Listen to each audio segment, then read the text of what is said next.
is contained in that manifesto before you even make a choice. Do you even care that they have manifestos or not? Send us what do you think on this subject on 0560 800,000. That's our WhatsApp number.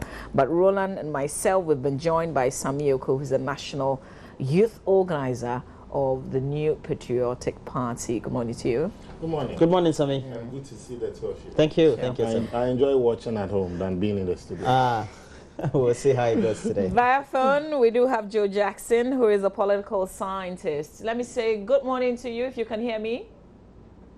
And good morning to all your listeners. Sure. All right. Thanks a lot for joining us. But just hang in there for us. I want to ask Sami Oko where the manifesto is. Where's the NPP's manifesto? Well, you get it. I mean, clearly, good morning to your cherished viewers. The NPP thinks that this election is a referendum on the performance of the Mahama government. And in 2012, I wouldn't say we made a mistake. Maybe we rushed in bringing our manifesto. So we gave the media ample time and also motivated the NDC to join in that discussion, to shred our high-flying policy and create a caricature of the free education concept. The NDC had to sponsor 36 adverts against one policy of the NPP. And so this time around, we believe that the rules of engagement must change. We cannot continue to be the fountain of knowledge, of ideas and innovations, push them to the forefront. The NDC will ridicule it, poo-poo it, and when they win political power, then they try to implement it. And in most of the in most situations, because they were not part of the thinking process that went into that particular policy. It's more of an ad hoc one. Let's pick it and see if we can implement it. The spirit behind it, they don't have it. But what do you care most about? Is it the people or the NDC? I'll give you 3 examples and I'll answer that question. We brought about the Zongo Development Fund. They said it was needless. NPP's solution is always about creating concept. When they won, they brought SADA.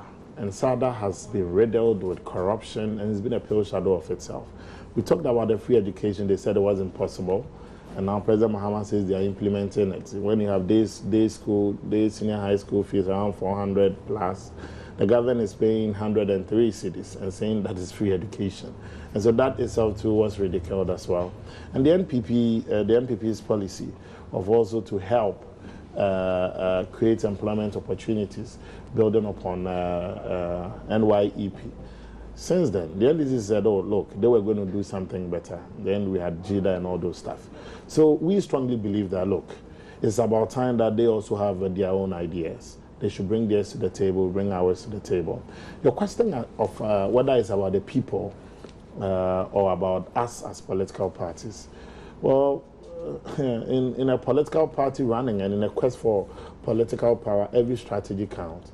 And for that matter, we are of the unshaken belief that the people of Ghana should more or less pass a referendum vote on the performance of the Mahama government. Our manifesto, I can tell you, primarily will focus on job creation. If the Ghanaian people believe that, well, we've been sleeping in darkness for over 6 years and counting. In fact, I just left Dumso on my way here. I slept in darkness as well in Ashalabuche. Then if the people of Ghana also strongly believe that the high unemployment situation, which has reached crisis proportion, is still something worth celebrating, so JM Twa, so don't let him continue. If the Ghanaian people believe that the high cost of living is okay, I mean now food stuff from Techiman, 3 tubers of yam cost you 50 cedis. Under President Kufuor, 12 tubers will cost you 50 cedis from Techiman. And they believe it's okay. They'll let him to us.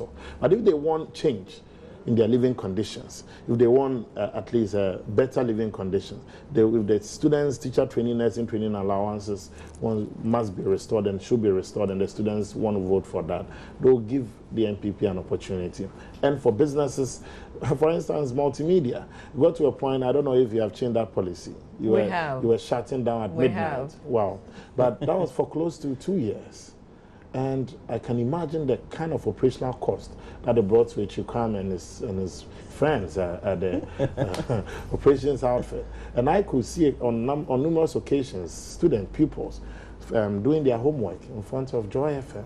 And I strongly believe that this government has taken us back 20 years back, 30 years back.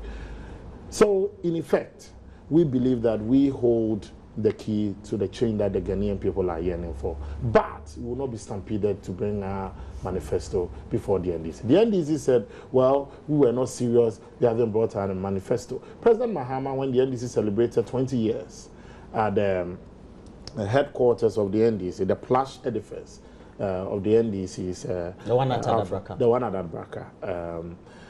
He said that their manifesto was ready, and they were only waiting for the next meeting of the Functional Executive Committee to give its approval. Since then, they've had 6 Functional Executive Committee meetings. So there are 2 things. It's either the Functional Executive Committee deemed it hollow, or they believe that this is a document that is only fit for the dustbin. Okay, yes. Point made. We still have Joe Jackson, political scientist, on the line. Now, then the straightforward question I have to ask you, for all the things that Samuel Uku and whether it's Kofi Adams will say, the manifestos, do they influence the voters in any way? You know, it's a sad commentary of the state of our democracy and the politics in this country, that political parties are refusing to bring us a document for which we can hold them to the reckoning and take us round. Both parties, both sides of the divide, give us a lot of rhetoric. I mean, forgive me, there's a lot that has been said this morning, and I'm sure if you had Mr. Adams, you say a lot all around the same thing. Put a document on the table that we can use to judge what we are going to do. You don't know. This issue of somebody will plagiarize or steal my ideas, for me sounds like a load of tosh, forgive me, on both sides of the divide. But seems to be very true. Now, particularly if you take the manifesto of the MPP and how you see that they seem to be coincidentally, same ideas are also replicated in the manifestos of the NDC. What else would you expect the MPP to be saying? Listen, here's the thing. If you are asking Ghanaians to evaluate their performance and say that you're going to do different, that's fine. Tell us what you're going to do different. Telling us that they will copy your ideas says absolutely nothing to us. And I'm sorry, it's really, really sad that we go round and round and round and round and talk. Look at this. If I was advising and Peter said, say what you have. Do you think we're so stupid not to know who took whose ideas first? What do you think? Who do you think took whose ideas first? I don't know. No, nobody has put out any document yet. So how do we know who took whose ideas? Well, from the previous election, we could make some conclusions, can't we? Listen. A good idea is a good idea. Sometimes. Hello? Yes, please do continue, Mr. Jackson. Okay. Listen, a good idea is a good idea. Do you think the public, the Ghanaian public, does not know that NPP was first come up with this issue of free education? It was. But the election was not about free education alone. The election is the sum total of appeal of a particular candidate of a particular party, right? What at this moment, the truth of the matter is that the two parties don't really think that the electorate cares about the manifesto. Maybe they are right, and so they don't care about releasing the manifesto. Those of us who are on the sidelines, who are watching them, are disappointed. Well, very interesting comments there. But particularly for him, it also means that if you really had good ideas, you put them forward. Because if they were different, Mama V, people would notice. Can I add that with something that my very good friend I also have some Shamima strong. posted, I think a few days ago, and I had to share. And she says that do us a favor, NDC and NPP, go patent all the groundbreaking ideas and then launch with the hashtag, we said it first. Well, I disagree to some extent with Mr. Jackson, and I'm also a student of political science as well, and I don't think I'll disappoint my lecturers. However, learning the practicality of it is also something totally different from what I learned in the classroom and lecture theatres of the University of Ghana. The truth of the matter is, if anybody says that we are not putting ideas on the table, that is complete falsehood. I'm saying this because the NPP, if you're a close watcher of our events and the movement of our presidential candidate and his running mate, We are teasing out some of the policies that will be captured in our manifesto. And I'm sure you are beginning to now scan through your mind. We've spoken about the one district, one factory. We are talking about restoration of teacher training and nursing training allowance. We are talking about tax incentives for companies that will employ fresh graduates. We are talking about scrapping of import duties on raw materials. Our manifesto will not be totally different from some of these policies.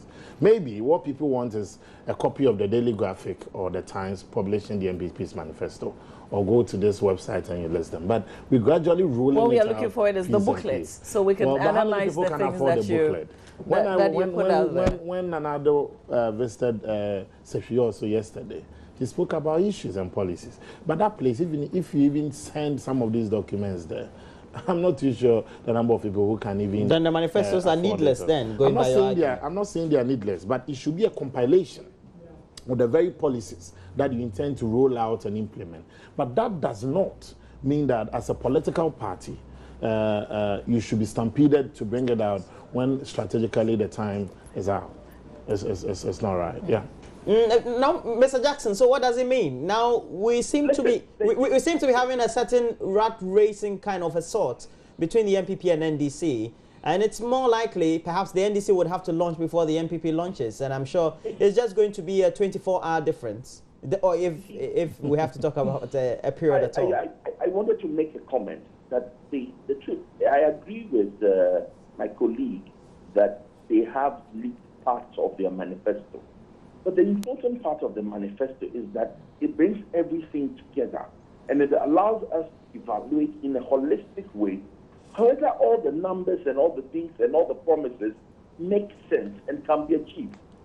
The fact that bits and pieces have been leaked is all well and good, but then we don't have a holistic view of what is going on. In any case, we're still waiting, and we hope that in the days ahead, the parties will deem it okay for them to release their manifesto, regardless of what kind of plagiarism they think is about to take place. Well, thank you very much, Mr. Joe Jackson. He is a political scientist. Tell him that Samuel is promising to give him the first copy. I promise to give him the first copy, so you should take it easy. But Mafi, we already have on the line to also help us with a conversation, Kuku Anyidoho. Yeah, we will get him back on the line pretty shortly. He's a Deputy General Secretary of the NDC. Well, he is. Mr. Kuku Anyidoho, good morning to you. Thanks for joining us. When are you launching your manifesto, please? Hello. Hi, Mr. Kuku Anyidoho. Greetings to you, if you can hear me. Yeah, good morning. We're having a manifesto conversation. We're asking, when are you coming out with that manifesto? Traditionally, we always launch our campaign before we launch the manifesto. So in 2008, we launched our campaign at the... Hello, Mr. Anyidoho. Hello, sir. Hello. Yes, we lost you just a little bit. I am... Hello? Okay, I'm not sure we have quite a stable line with Mr. Kuku Anyidoho, but we will raise him back on the line. But we have Mr. Samuel. What's your norm? What's your tradition? Well, it's similar, but I really don't want to go to tradition. Because if you recall, the NPP's manifesto was launched at the International Press Center. Sure. Yes, but our campaign was launched at Manchagbona. So if you want to go to tradition, it's been like that since '92. But the truth of the matter is, we believe this election is a referendum on the Mahama government. If they have performed, Ghanaians will tell them to us. If they believe that there should be change, they will change. And traditionally, it's difficult to change. But when progress demands it, there must be change. But if they don't know what they are changing to... But we've been talking. We haven't been silent. But it hasn't been much. Yeah, but I mean, because you go and say one district, one constituency. I want to challenge you on this. I'm not too sure you've read the manifestos of both the MPP and NDC. You read it in 2008 or you read it in 2012. Well, I mean, but you've been listening to the discussions. The highlights. Yes, so when we give you the booklet relying now, on and people will feel lazy even reading it. Yeah, that's why a lot of people are looking forward to us having the book so that we can break it down with everybody else. Well, don't worry. We'll break that bread together when we get there. The truth of the matter too is that When the time is right for us to launch it, we will launch it. But do you even have a manifesto? Do you we have do it? have it. The NPP's manifesto is ready. So the only That reason it is not out is because of the only NDC? reason it is not out is it will have to go through some processes. It must first of all go through NEC, go through National Council, and must also be endorsed by the National Delegates. How long does that take? Well, I'll check that when I get to the headquarters. So of the NPP it has nothing to do with the NDC then? Well, the NDC, they are part of the reasons. The other reason is that, well, as I said, the process is ongoing. As for the policy document, it is ready. And that's why the presidential candidate is not speaking out of 10. Mr. Kokwanyidoho is back on the line. We apologize for losing you earlier, but I was asking, when do you launch your manifesto? You're talking to us about tradition. I am making the point, if you will allow me, that we always launch our campaign before we launch the manifesto. In 2008, we launched the campaign at the National Theatre. Subsequently, we launched our manifesto at the Trade Fair Center. 2012, same happened. We launched the campaign in Kumasi. Subsequently, we launched the manifesto at the Jubilee Park in Ho. So we are launching our campaign this Sunday, God willing, in Cape Coast. Subsequently, the manifesto will be launched. But let's not forget that the NDC won 2 elections based on its manifesto. So we have a working document based on which Ghanaians gave us the mandate. The president is executing. That is why he's moving around on his working visits, on his tours, and he's speaking to the heavy development that is taking place nationwide.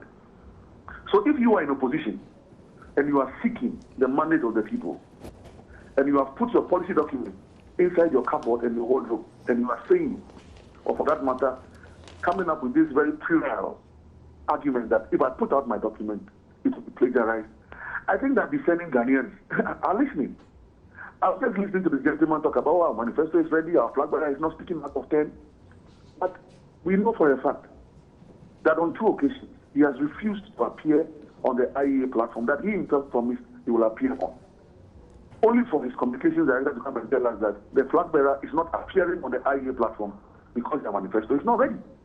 And that their manifesto is now going through some so-called validation process to cut out a lot of the chaff and make it a more comprehensive and a thinner document. So, honestly, I am not going to go into this banter of who is going to... And I was listening to the political science person, and I think that his frustration is justified. No serious political party, especially an opposition party, when asked about the working document, will come out and come and say, if we put it out, it will be plagiarized. And that smacks of, I don't know how to put it, but hey, that's their own cup of tea. I mean, that's their own cup of tea. Please, my name is Roland, and I'm also on the panel as well. But yeah. So how do you speak to... How do you speak to the issue, more importantly, that if you do, if you juxtapose the manifesto of the MPP from 2012 to that of yours, there seem to be too many similarities that remains very much unthinkable to say they are coincidental. Watch the words you use, Roland, unthinkable. Why? We are all seeking to develop this country. It's just that we have different philosophies. Otherwise, we are all seeking to develop this country. We all want to build roads. We all want to expand infrastructure. We all want to create stable economy. We all want to create jobs. So if there are some similarities, please don't say it's unthinkable. Why? We go to the exam room, you write the same questions, you give the same answers. When the examiner is marking and the answers are similar, does it make it unthinkable? It's because you've all learned from the same textbook, and so you are giving the same answers. Ms. Anyidoho, just before we say goodbye to you, do you have the manifesto? The manifesto is ready. If we didn't have the manifesto, we won't be launching the campaign this Sunday. Well, the MPP also said yes, it's ready. That is their business. We have not said that we have anybody's going to copy us. That is their business. I don't speak for the MPP. If they claim they have it, fine. But Ms. Anyidoho, do you agree that this very election and the matters therein, as far as the electioneering is concerned, is more about how well the Mahama-led administration has performed, and so the indicators or the benchmarks by which people will decide to vote will be by how well you've performed? Thank you. It's not about the manifesto. No, it's For more. us, It's for more us, about hold on. perhaps how For well us you in did or government. not, and how you've put that in the document. Please, no. You don't listen to me. For us, as a government in power, we will be judged per our performance. It's not per our promise. It's per our performance and not our promise. Those who are seeking the mandate are the ones who are going to go on the promising spree. And so that's why they are promising 300 factories in all districts within 1 year. We're going to remove all taxes. We're going to reintroduce all allowances. We will not go for loans again. If you are not going to introduce taxes, or are going to scrap all taxes, and if you're not going to go for loans, how are you going to fund your project? How are you going to fund the project? Are you going to bring in a fresh currency from somewhere? How do you intend to fund those projects? Or are you going to go back to the illicit drug trade to get money to fund your project? Because you are not going to introduce taxes. You are going to scrap all taxes, and you won't go for loans. Where will you get the finances from to fund your gargantuan project? Finally, Ms. Anjidoho.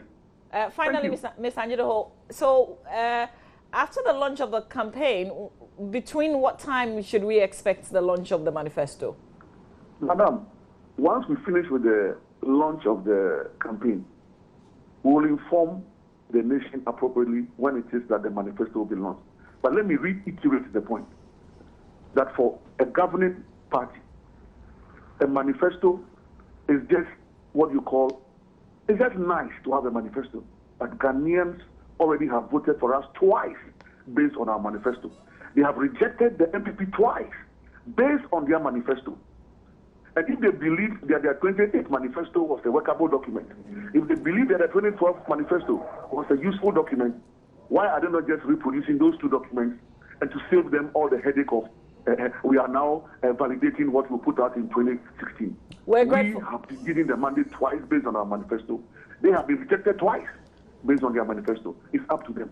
We're grateful that you could join us, Mr. Anjidoho. He's a Deputy General Secretary of the NDC, and we do have the National Organizer of the NPP still here with us. National Youth Organizer. Don't promote me. Yeah, but no, I have some reactions. Yeah, some reactions to it. First of all, he did say that the NPP's President Shakan has failed to appear on the IEA platform on 2 occasions because of this manifesto thing. Officially, we did not put out the reasons. So I'm not too sure where he's coming from, because the IEA also supposed to work out a convenient time for both candidates. The day that even the IEA, the last Tuesday, the candidate was in Yendi, was in Tamale and Yendi. So what's the official reason then? Well, that's what I'm saying. That we are working out a convenient time for both parties to have it. Number 2, the NDC themselves, they've postponed the launch of their campaign more than twice. Earlier it was supposed to be 17th, and then it was moved to end of the month. And now it's been moved to, this is the 3rd one. But you know, so, with the IEA encounters, there are other persons who have appeared. Yeah, sure. And it's only your candidate who's postponed it twice. The stakes are high for the NPP and the NDC in these elections. Make no mistake about it. Even though we are in this whole contest with other political parties, with the greatest of respect, you and I do know from where you sit and from the polls on the grounds, it's either a win for the NPP or a win for the NDC. All the other parties have major stakes in it, but I think that we are the 2 big stakeholders in this whole enterprise. Number 3, I find it interesting, Mr. Anjidoho's position, that, we said ours is going through a validation process. The president of the land, when he addressed his party folks at their headquarters, said their document was ready. This was about 3 months ago, and that waiting for FEC, Functional Executive Committee, to approve it. They've had 6 of that. So if he did not need any validation process, he wouldn't have taken it to that quarter. Okay. In any case, the political parties were also run by committees. Be it for the NPP, we have the steering, we have the NEC, we have the council, we have the delegate conference. They cannot just see a document out there when the party has not blessed it. It's after you have received the endorsement from these bodies, then you can also launch it. Okay. But I can confidently tell you that that policy document is ready. And also, if you're a close watcher of Nana Akufo-Addo, you know that the very things that he's saying, and I can assure you, you'll find them in black and white. Okay, Thank you for coming today. How many hours or days after the NDC launches would be the time you will launch yours too? In terms of the manifesto? Yes. Oh, well, we are going to fight this election on our own terms. Okay. We won't fight it on the terms of Kokwaindo and the NDC. Sammy Oku is the National Youth Organizer of the NPP. We're grateful that you could join us Thank you. And I also do hope that a time will come, you invite us to come talk politics. Maybe to also just talk on the light-hearted. That would be great. That's like you bring the politics in the conversation. Yes, that's all. Okay. Unless there's no sugar in the tea. All right. No. Stay with us. We've got talk. Roland Walker and his guest already in studio right here on the show. Stay with us. We'll be right back.